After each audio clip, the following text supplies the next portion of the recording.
so that those of you that are not here can hear what we're talking about. A couple of updates before I begin the continuous learning plan. I think are related to what we're currently dealing with. Our food service director, Jackie Conrad, has taken care of making sure our students are fed every day. This week during what was to be our scheduled spring break, also last week. She's done an excellent job, she and her team, and we will continue to do that. And as of today, we've been checking with students out in the country that would be interested in receiving those meals as well. I wanted to mention that and give a shout out to Jackie for what all she's done. And also, if there are any people in the communities listening that are willing to share their Wi-Fi connection with students that may or may not have internet or may have very limited internet capabilities in their home, please call the district office and let us know that you're willing to get that information to students. We will not just share your information with everybody. We will only share it with the students who need access. So I'll limit those two. About the continuous learning plan and why we're here tonight. A lot of went into the plan. The teach started last week, and then they wanted to come in over their spring break to complete it so that we could share this with the board, share it with all of you. I have not posted the plan yet because it must be board approved before it is official. So let's talk a little bit about it. What is the continuous learning plan? We didn't come up with that terminology. Actually, that term came from KSDE. And basically what that means is it is a plan to continue education in our district during this unprecedented time when the school buildings had to close. And even though the school buildings had to close, that does not mean learning will stop. That does not mean expectations for work will stop. And that does not mean grading will stop. It may be a little different at times. So every school district in Kansas was asked to put together a continuous learning plan and asked to share it with their Board of Education, get approval, and then share it with KSDE and the public. And we were told that we could have several different kinds of models. We could have a strictly virtual program. We could have a strictly non-virtual program, kind of like a correspondence course, or we could have face-to-face in small groups. However, at the advice of our local health department, we are not having any kind of small group face-to-face instruction at this time. Anything that occurs face-to-face will occur through an online platform. So that doesn't mean it's always going to be that way. For example, hopefully on the other side of this, if there is school time left on the other side of this, and we can return to small groups, it's possible to have our shop students come in a few at a time and work on their projects. So for that reason, we did not send shop projects home, because our hope is that those can be completed.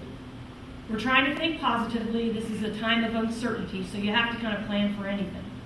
So this particular outline, it's more of a skeletal outline, discusses how we're going to teach the essential things that our students need to learn before the year is done. Part of the plan includes that every teacher will have regular office hours. Now, I know some of you might be thinking, okay, wait a minute. Not everybody in our district has the internet, and that is correct. As of today, we have 24 district homes without internet. 5 of those are in Turon, and the Turon Mill has graciously offered to help share their Wi-Fi with those students. We also have some other hotspots we may be placing in town. These are for the educational activities of the students. In Sylvia, right off the bat, the Pleasant Hill Church of the Nazarene called and said, how can we help? We have internet, we will share it with students. And then also today the Sylvia Library decided to share their Wi-Fi as well. Since I put this presentation together, I have learned that the Arlington Library is going to also open up and share Wi-Fi, as well as the Plevna Gym, that there will be a Skylink Wi-Fi available there.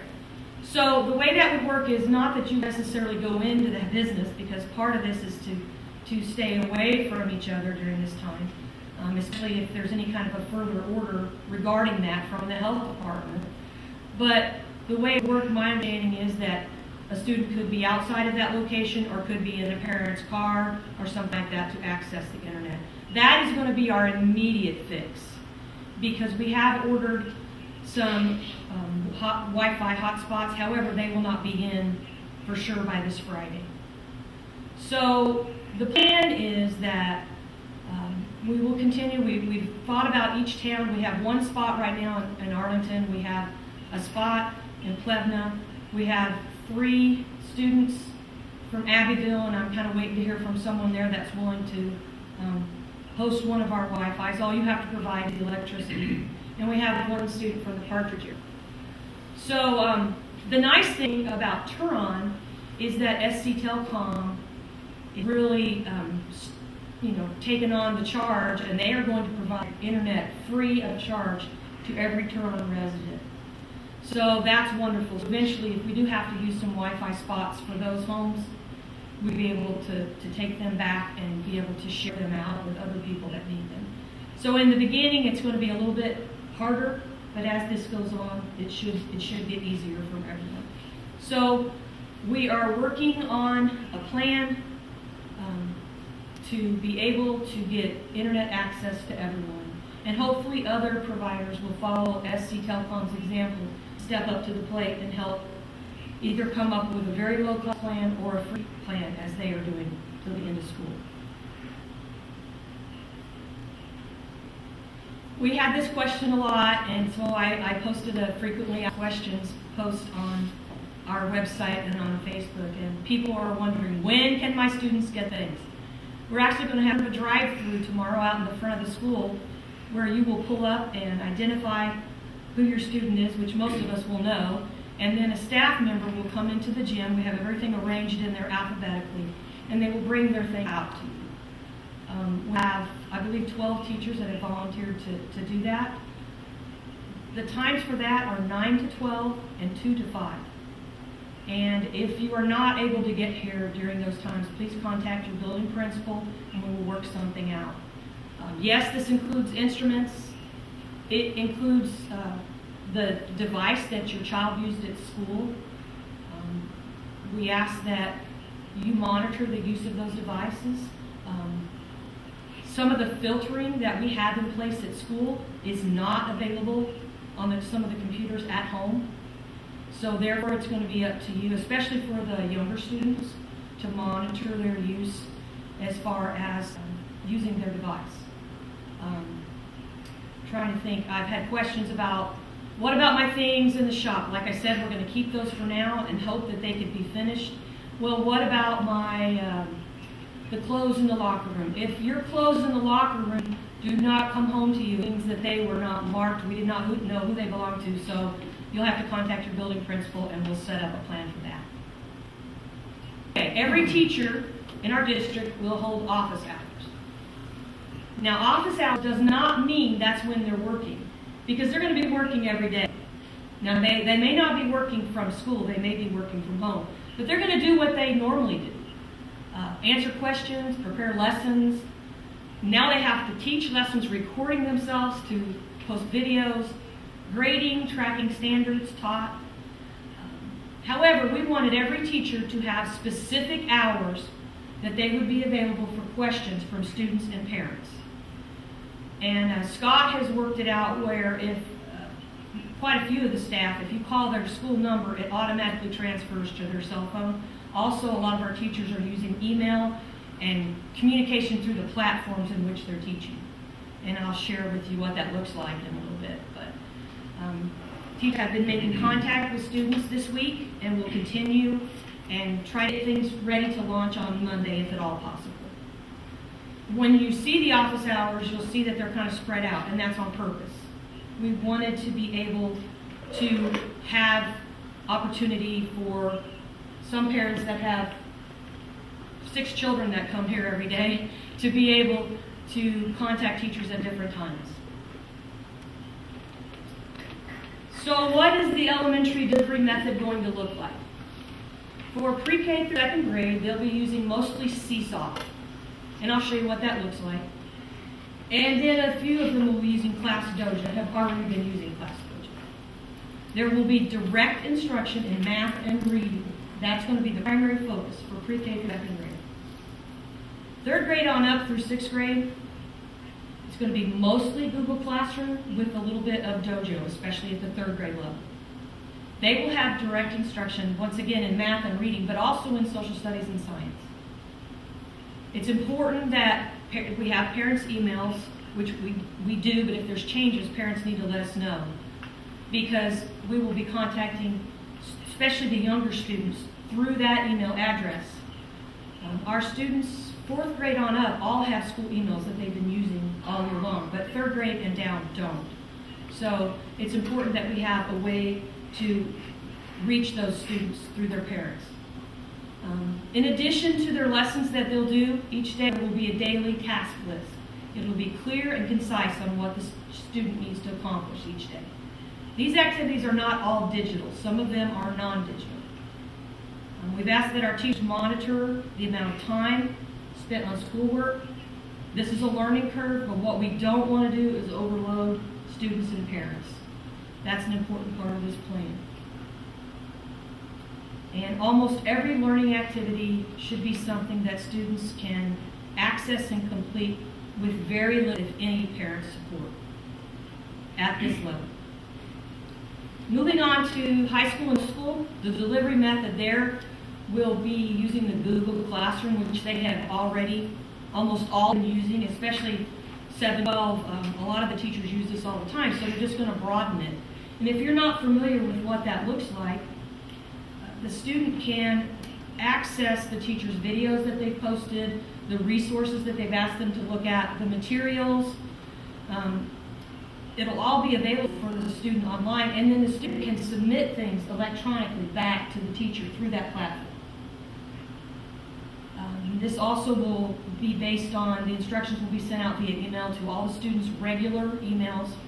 And you know what? There's still going to be deadlines for work to be turned in. So if there's a technological problem, the first thing you need to do out there, students, if you're listening, is email the parents. Email the teacher. Have your parents or you email the teacher immediately and say, I'm having issues. And then we'll get with you and try to figure out what the problem is. So Google Classroom is what they'll be using. Now, I wanted you to have a sample of what this looks like. So I asked the principals to have a teacher share with me kind of what this looks like so you can see. This is a Seesaw home page. This is second grade. This is Mrs. Wilson's class. And you can tell on Monday, what are they going to be learning? They're going to be working on telling time. And so they've got some activities here listed down of what they're going to do. And then the students can respond, kind of communicate a little bit back with her. I think she can set it whether or not they can communicate with each other. And then they're going to look, if you look further down, they're going to be talking about elements of the story, which is what they were going to most likely learn about anyway. And the kids will pick up on this probably faster than any adults. And some of them have already used it. Here's a sample of what the second grade will be working on in ELA, and this is a lesson on contractions where they actually can drag over the words that the contraction stands for. And this is something she just sent me a screenshot today, so you can see a little bit of what it looks like. Maybe you guys are all familiar with this, but in case you're not, I wanted you to see what it looks like. This is a sample Dojo activity, and so the teacher will describe the activity, and I know our third graders are going to be working on what they would normally be working on right now, which is their first-person narratives for Kansas history and for Kansas personalities. So there'll be an assignment there and instructions, and also they can post a link or a video that they want the students to watch, or specific places they want them to get their information. Students can submit it in different ways to them. They can submit it as a text entry back to them, a video recording, a picture, a drawing. So that's a sample of what third grade or anybody using Dojo would be using. You're going to see in advance as we move up a little bit. This is fifth grade English. If you look on here, I thought it was kind of interesting. They're going to be reading Where the Red Fern Grows starting next week. And that is available in Audible as well, which is important for any student that is a struggling reader or on an IEP and needing the extra help. They have journal expectations. This is just sort of what it looks like. And then we go on up to, this happens to be like what the 7th through 12th Google Classroom would look like. This 8th grade, it's not completely finished yet. Like I said, we're not launching this till the end of the week for the students, but you can see some of what they've been asked to do. And my understanding is that like an 8th grader will not have a lot of different Google Classrooms to go to. It'll all be assigned in one. There'll be different like tabs for the different subject areas they're in. And then I think it's kind of neat down here. It looks like this is probably Miss Junibin, but she has offered some drama club fun open to anyone. I'm encouraging the teachers to provide enrichment activities if students want to go further and deeper and learn more, so that that is available for them if they would like it. So my hope is that it gives you an idea of a little bit of how this is going to work. You might be wondering what we're going to do about special education. If a student is on an IEP, there are federal mandates that we have to meet. One of those is an IEP meeting. So if those are scheduled, we will continue those. However, we will be doing those at an online platform, probably like Zoom or something like that. Last week we had them face-to-face, but since then RCEC has decided that those meetings will be held online. Also, the RCEC teacher will be available, and the paras, and my understanding is they will have the same power that they do during the normal year and to be able to adapt a lesson to a child's ability, so that we don't expect everyone to do the same exact thing. And that's important, because if we don't do that, and if we don't offer extra help to our students that need it, then we're setting them up for failure, and that's the last thing that we want to do. So it's going to be pretty important for students to contact their interrelated teacher if they're having problems with an assignment. And guess what? Their interrelated teacher will already know the assignment because they're having access to every class that students are mainstreamed into. I started to title this, what about the stress of the superintendent, the school board, and the principals? But actually, I got to tell you, the stress around here has gotten a lot better as the teachers have gotten to work, and they're working on all this. Yesterday, walking the hallways, it seemed people were a little bit nervous. Today, they were gathering student supplies, and there was kind of a sense of happiness. And I asked a few of them, what's going on? Why do you feel so much better? And they said, because I know what I'm going to do, and it was the fear of the unknown that was making me stressed. Well, if we apply that to students, they probably have the same fear of the unknown. What is this going to be like? And am I going to be able to figure it out? And so the teachers have been spoken to, and they have worked on plans of how to try to alleviate the stress of their students. And our social workers have a plan. They are going to continue their social emotional learning. They're going to continue their character education. They're also going to reach out and contact our students, see how they're doing, see what their needs are, and if they need help with anything.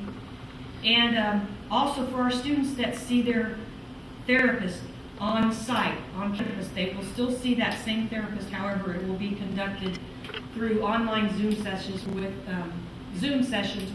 Horizons.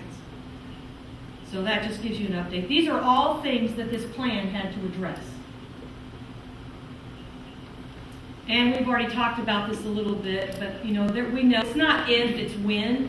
There's going to be technology issues, and we ask, we're going to have parents and students contact the teacher. About half the time that can solve it, and then if that doesn't solve it, the teacher will contact Scott, who will reach out to the families, and probably most of those he can solve over the phone. But there may be times when a device stops working. Some of our elementary computers are nearing the end of their life. So we have some extras on hand to be able to provide if someone has to have their device worked on. Scott's going to be on call probably every day from now until the end of the school year for students and for parents and for teachers, and been a huge integral part of this. I cannot tell you how good it makes me feel to have him at the helm of our technology department. He has guided us through every issue that we've had, and the man's been running from here to there the last 2 days because everybody's asking him questions, and he's doing a great job. Matter of fact, he's the reason we're able to stream this tonight. The most important question, I'm saving it for last. Actually, it's not the most important question to all of us, but it's pretty important to our seniors and our upperclassmen. What about prom and graduation? And Mrs. Mathis and I agree on this completely. Nothing is canceled yet. It's just postponed. In case we have these events on the other side of this, because nobody knows what that is. Our seniors have been happy to hear this, and it may be the first Fairfield class to have prom and graduation in August, who knows? But this is unprecedented, and we just have to learn as we go. So I wanted to have that out there because that question has been the #1 question from the upperclassmen. So this particular plan was developed by our teachers, by our principals. And so for specific questions on the plan, what we're going to do is I'm going to step out and have one of the principals come in. We'll have Mr. Sandramani come in first because he's elementary. And so you can ask him questions as you need to ask questions. And then, the reason I'm stepping out of the way is because we can only have 10 according to health department guidelines. And right now we're at 10. So, and after he gets done, Mrs. Mathis will come in. You can ask your questions if you have any. And then at that point, we'll go ahead and I'll see if there's any other questions from the continuous learning plan or school at home document that you have from us. So I'm going to go ahead and leave right now and turn things over to Mr. Sandramani.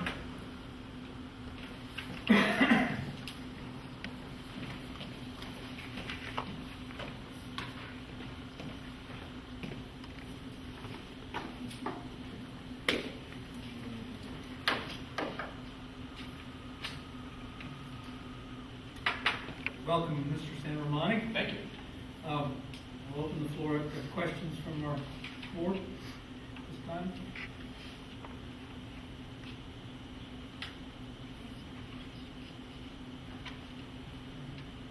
you have any questions they'd like to ask?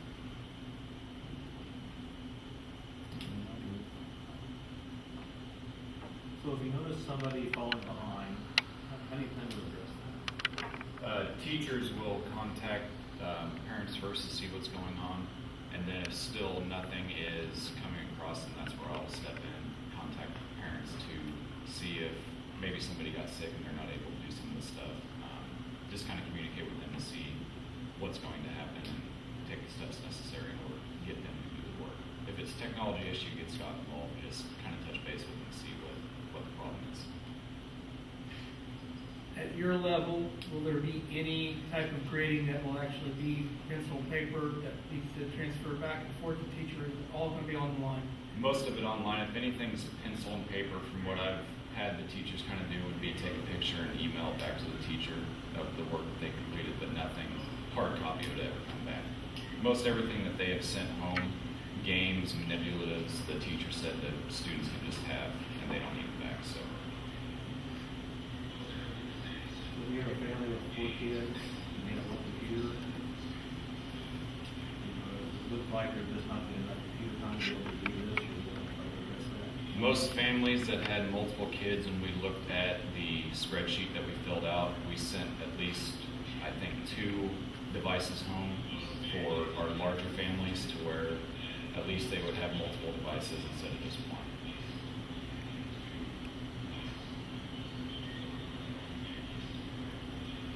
Any other questions? Well, thank you. Thank for you. your time and your effort. Send in the next principal.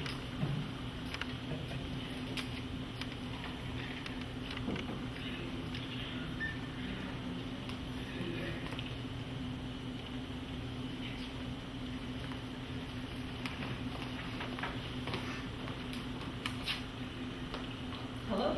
Good evening, Ms. Mathis. We've got questions from the board for 7 to 12 principal. So how is this impacting the kids that we're going to have?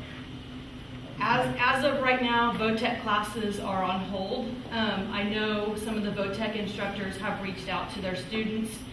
The welding program, their instructor has provided videos for them to study and some activities for them to do. But as far as face-to-face, in-person classes, we're kind of in a holding pattern right now. Just kind of waiting on BoTech and to see what their plan is going forward. So on those classes, let's say, since we basically cut off at 9 weeks, and let's say if a student, just throw out, had a C at the end of those 9 weeks, but yet they don't have a chance to raise that grade. I mean, what are we thinking for how the grading is going to work on that sort of stuff? That is up in the air at this point. We don't have a firm answer from HCTEA. As soon as I find out more information, I will share that with you guys. Again, that is depending on what their plan is, how they continue the education with our BoTech students. Now, earlier in the week, Betsy shared with me that maybe some of the electives would be able to be covered. So have you handled most of that, or how are you handling the electives that are not being covered? I think most of our electives will be covered. Ms. Folk is sending home some activities that can be done at home. Mr. Hewitt has sent home some at-home workouts for kids in weights. I know Mr. Treat is providing some fun PE activities for our middle school PE students. Mrs. Spears is doing some online music classes. She's going to use a program where kids can actually record themselves singing or playing their instruments and then send that to her so she can grade them and help them with their music and continue to provide education in that manner as well. I just want to clarify, I've had a couple of questions asked about the instruction time will be recorded so the kids can watch it maybe multiple times. Or another question I've had is there's a lot of families in the communities that have small children, and some of these high school kids are helping babysit while parents are going to work.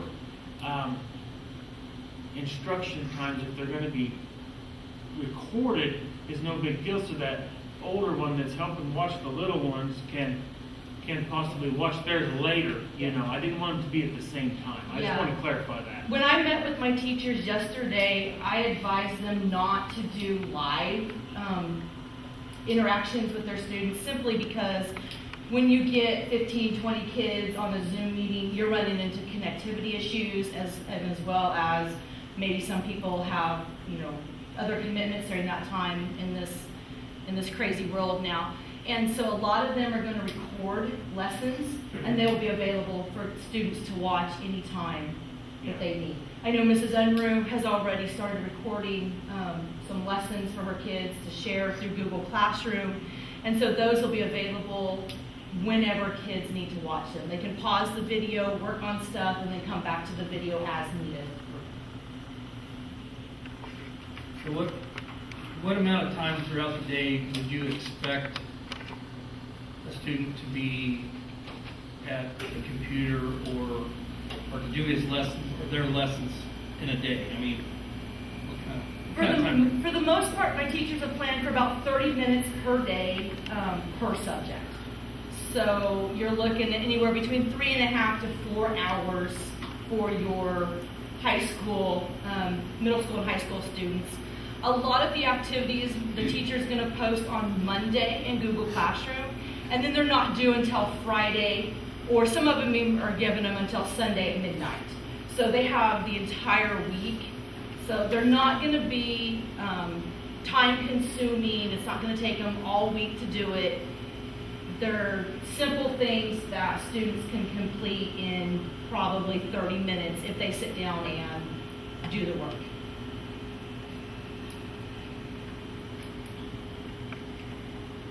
Any other questions? Ms. Massey? Seeing none, thank you for your time and service in this subject. Thank you. And I just wanted to let you guys know that our teachers, especially at the high school and middle school level, have been troopers. We came in yesterday morning and they had already basically told me, this is what my plan is, this is what we're going to do.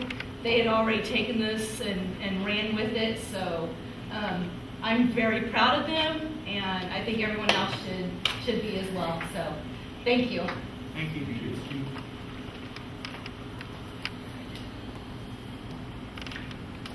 Betsy? See, I have one more question for Mr. San Romani, and maybe you I have one question.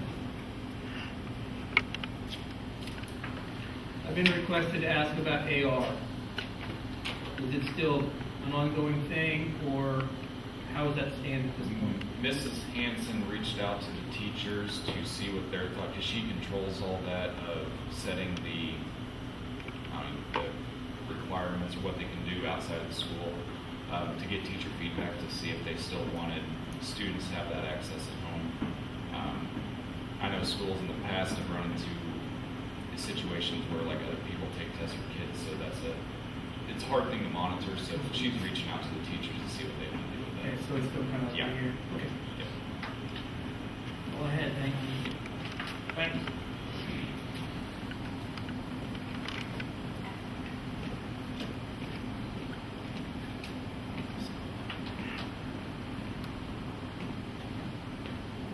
Just to reiterate, you know, in speaking with other superintendents, not every staff has been as quick to grab onto this idea, get creative, work hard, and be excited about it as our staff has. And I feel blessed by the way our teachers have embraced this, the way that they volunteered to give up their spring break and come in so we could launch with the rest of the state on March 30th. They didn't have to do that.